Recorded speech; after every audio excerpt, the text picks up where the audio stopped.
Now, every once in a while, a moment comes along where instead of producing ponage videos or hilarious cat videos, this platform can be used for good. And while my platform, my following isn't huge here, I thought I would try to amplify a situation going on and try to bring a reasonable solution to it. So earlier today, there was a bit of a blow up on the HTC Vive subreddit. In short, somebody accused a large YouTuber, HoodGamingTV, of purchasing an HTC Vive from him via PayPal, meeting in public and sending him the cash via PayPal, and then reversing the charge. He then went on to provide a significant amount of evidence. To read a couple of things from the post, and to keep you interested, to keep you on the edge of your seat, I actually have an interview with this man coming up, and hopefully an interview with HoodGamingTV on this video. All right.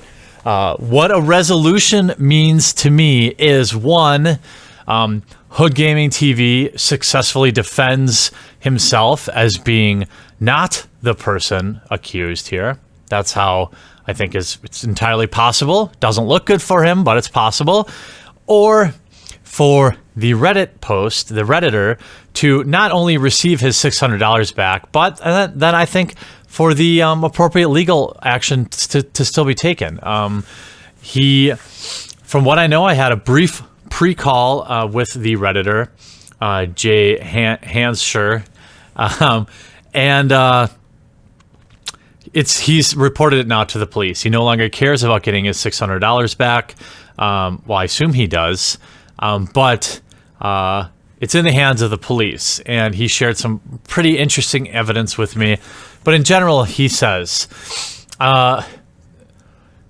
someone called a YouTuber, HoodGamingTV. Now, at this point, I'm going to say accused, or he thinks it's him, because I'm not sure he's proved it's him for sure yet. Called me on September 24th, asking me if my HTC Vive was still available via Craigslist. I said yes, and we could meet at a local McDonald's. While there, he pays me via PayPal, so I figure everything is good, done deal. 30-something days later, I see that charged back, and my account is negative $600. And let me tell you, this is actually this has happened to me twice, and both times they were scammers, and both times I didn't get my money back or the product back. I sold a old booster box of Magic cards for like $400 or something, and they denied the charge. They said it was false charge or that they didn't get it. And so not only did they get my booster box, but PayPal gave them their money back. And by the way, I had to deal with overdraft fees in my checking account and all sorts of hassle. So I literally, it would have been easier if that person had just broken into my house or came in through an open door and stole from me, because the mess was absurd. So then today, I'm looking online for someone to resurface some games. I spoke with him. He's actually a collector of old video games, so we have that in common. And I come across a website. After browsing, I see photos of the owner. It's a site about this particular Vive. And I instantly recognize his face. It's the guy who bought the Vive and charged me back. So I did more digging. And he met me. And when he met me, he mentioned that him and his girlfriend had tried one at the mall earlier in the day, and they wanted to try one for themselves. Anyway, I call a number at the shop. This is his old shop, which is now closed, and he operates from his home. And he happens to answer. Plays stupid and oblivious, which actually matches his 25-minute response video with 10 ad breaks in it. He then goes to his second channel, verifies that he had, in fact, vlogged from the mall earlier that day, so it all matches up, basically. Then I don't know if things got heated from them, between them, but he has disputed with PayPal. But we all know he's not going to get his Vive back. Not that he apparently would want it at this point, and he's not going to get his $600 back. So that's where we stand. He's provided screenshots of all sorts of things in the Reddit post, which I'll link below. And I also want to mention that HoodGamingTV is not acting like an innocent man. He has apparently repeatedly called the original poster. In fact, has offered to give him this money back. And these are all recorded phone calls, which we'll get into when I do the interview. And then he also posted the Redditor's personal information on all of his social media, his personal phone number, so all his followers could call him and harass him. And it just doesn't look good for Hood Gaming. It looks like, I don't know what happened. If his credit card, maybe it was just a mistake. And I'm hoping that Hood will explain this all to me. But what he did do was put out a response video, which has some hilarious zingers in the first 5 minutes that really, in my opinion, hurts his case. Now, maybe after I speak with him, I'll be convinced of something differently, but let me just pull out a couple of juicy, delicious, delectable memes from this first few minutes of his response video. All right, so I want to first say in honesty here, or in fairness, that if this dude is telling the truth and that all of this is false, I could understand him being extraordinarily mad. Now, if somebody was lying on me on the internet like this, I don't think I would make a 25-minute response video and make sure to go out of my way and insert not 1, not 2, not 3, not 4, not 5, not 6, not 7, not 8, not 9, but 10 ad breaks. But that's neither here nor there. Clear my name, and on top of that, I'm gonna expose this person for the person he is, man, because this is a whole crazy situation, and I'm tired of this type of shit happening to YouTubers, man. This shit has to stop. If you guys can't go ahead and do me a quick favor, like this video and also share this video with as many people as possible. And if you can, please go ahead and try to at least watch this whole video, because it gets pretty...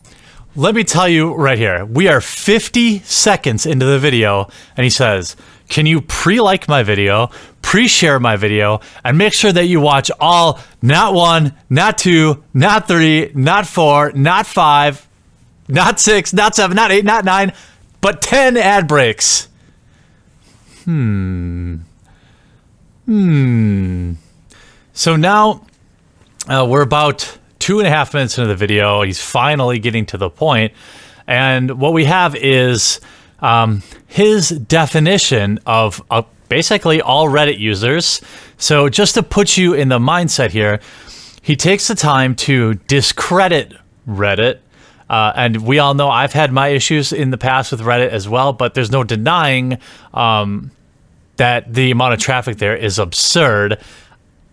And the value it adds is also undeniable. But let's just hear how he describes Reddit. Extort this money out of me. Now, there's a person by the name of Steve. I'm just going to call him Steve.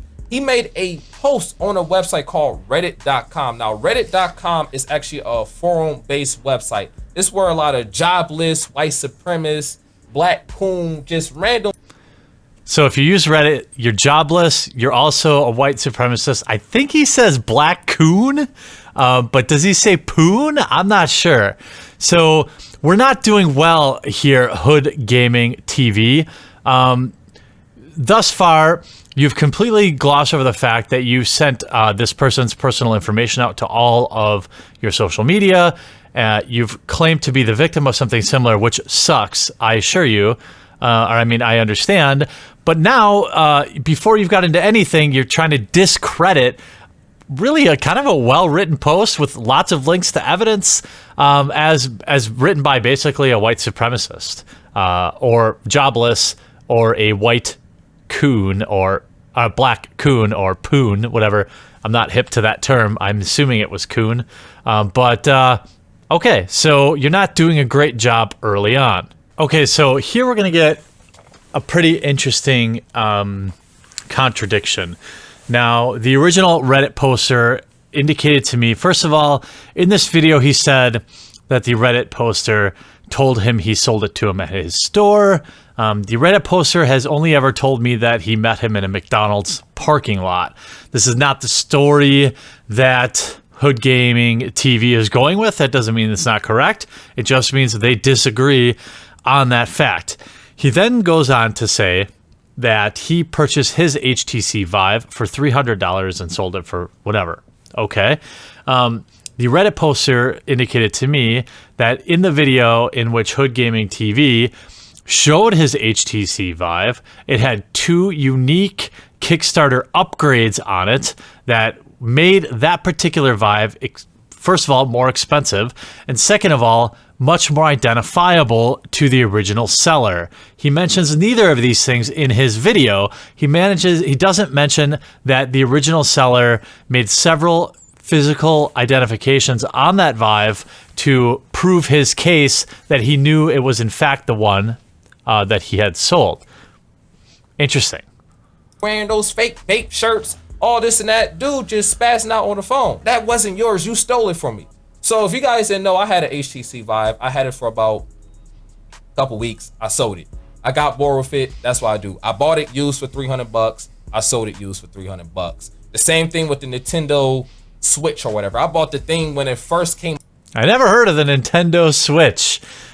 This thing, you know, that, you know, is one of the top video game systems of all time. It's like a Switch or whatever. You know, I bought it with an HTC Vive for $300. It's awfully interesting when he has videos dedicated to this particular purchase on his channel. There are videos that are still live for now. Again, interesting. We're not really getting to the meat of it, and we're almost 7 minutes and 3 ads in here. One thing for posterity's sake, and I don't know if any clips of, let's just call him HGTV going forward, mentioned that he was getting harassing phone calls from the original poster, the original owner, allegedly, of this Vive.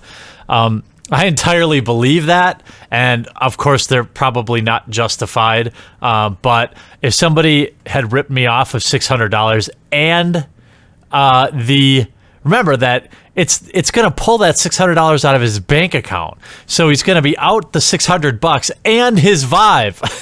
I guess presumably he withdrew that $600, but if there are any overdraft fees or anything like that, he's going to be out there that plus his Vive. So would I be harassing somebody using a spoofing app, as HGTV alleges?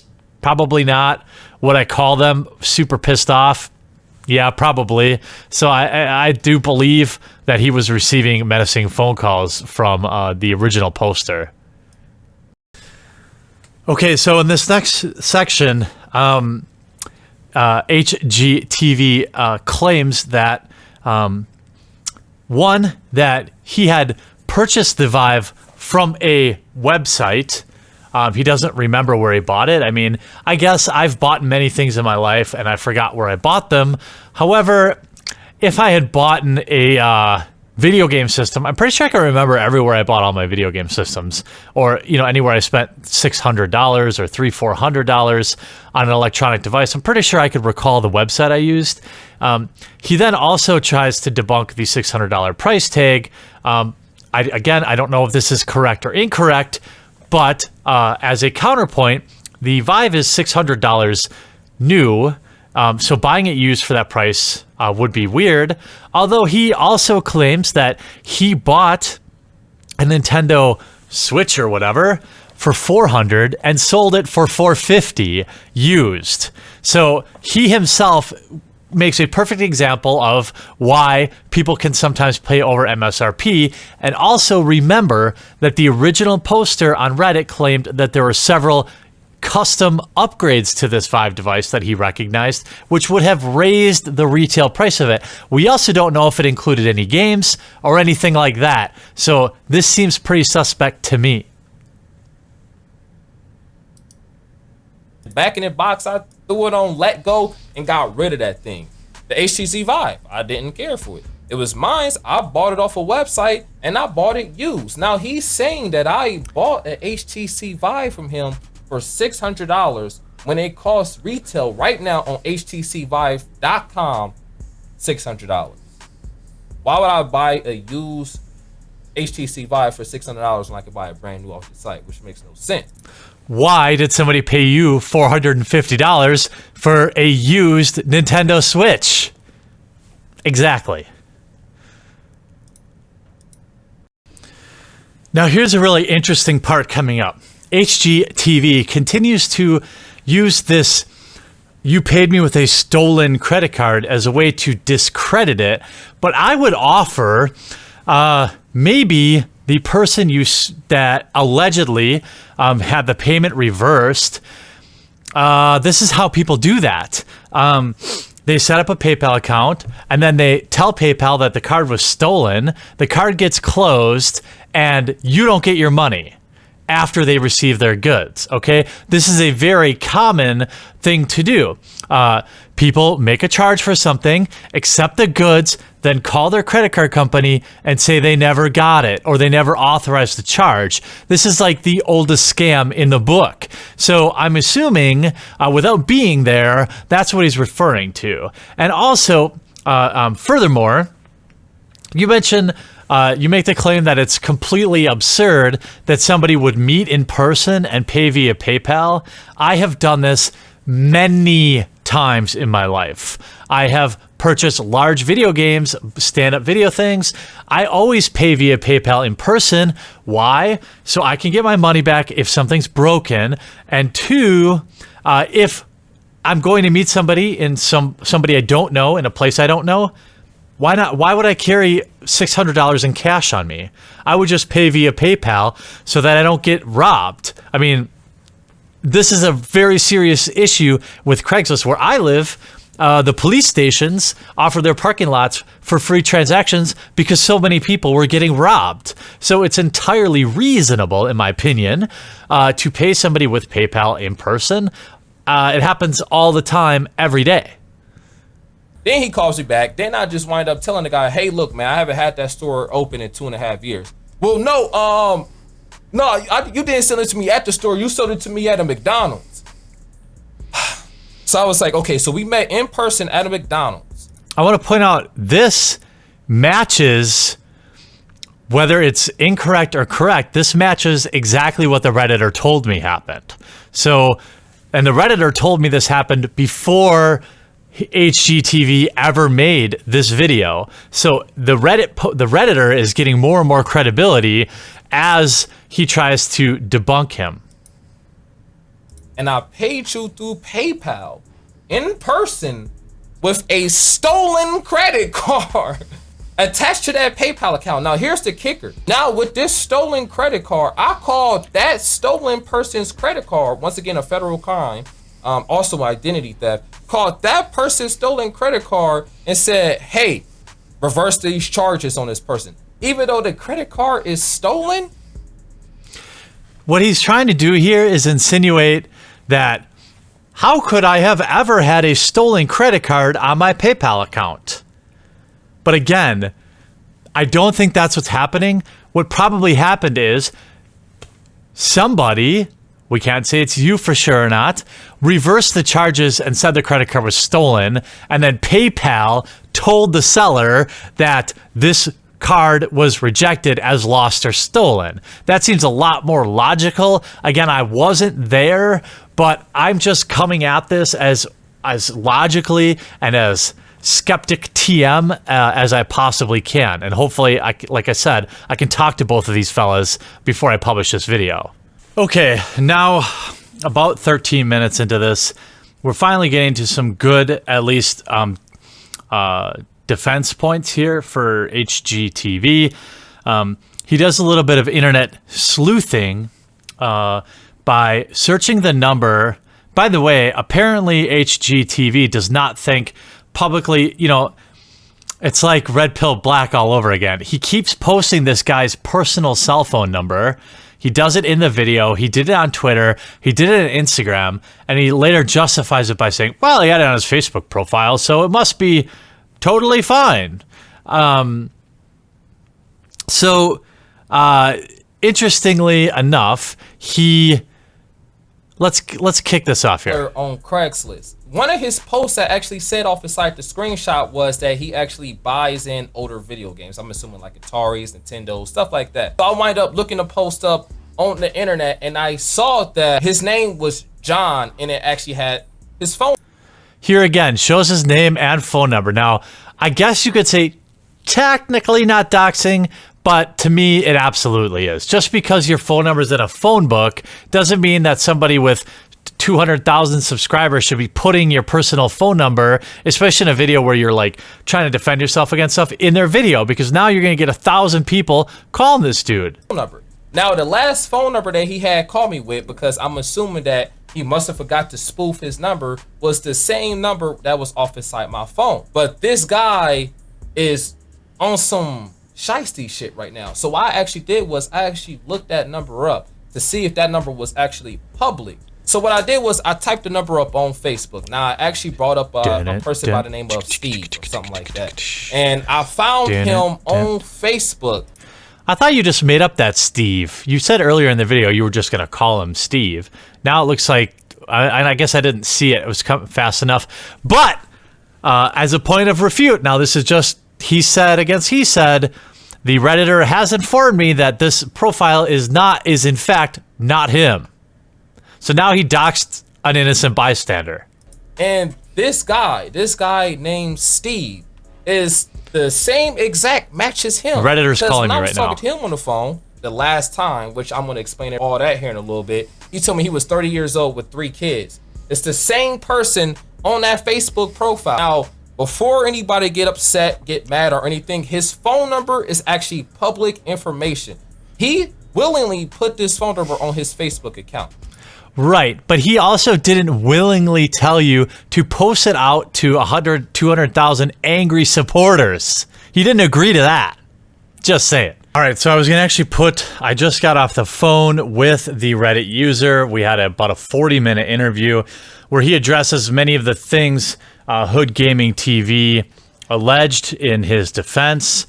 I'm going to be honest and say that it looks really suspect for Hood Gaming. I had an interview scheduled with him tonight. It's now 10 p.m. And in his defense, I was supposed to call him about an hour ago, and it got too late, and so we agreed to talk tomorrow. I'm going to upload this.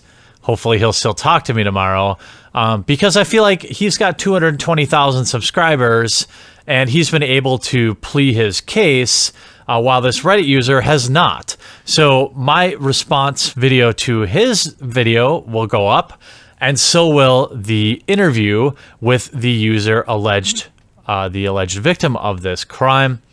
And, ultimately, I'm curious what you all think. Where does this shake out? I know where my head's at. Hood Gaming TV is going to really have to blow me away with some video evidence or physical evidence. I'm open to that, but I did watch his 20-plus minute video response, so I feel like if he had anything stronger, he probably would have put it in the video. Now, my platform is still open to him. I don't think it would be fair of me to not interview him should he still want to, but I want to put both of these out there, and I'm also curious what you all think. I don't think there's much value in continuing to respond to his video. You can watch it should you want to, but not cool. Beware out there with Craigslist purchases, and I guess you just gotta, this is just another buyer beware situation. Hopefully this gets resolved amicably.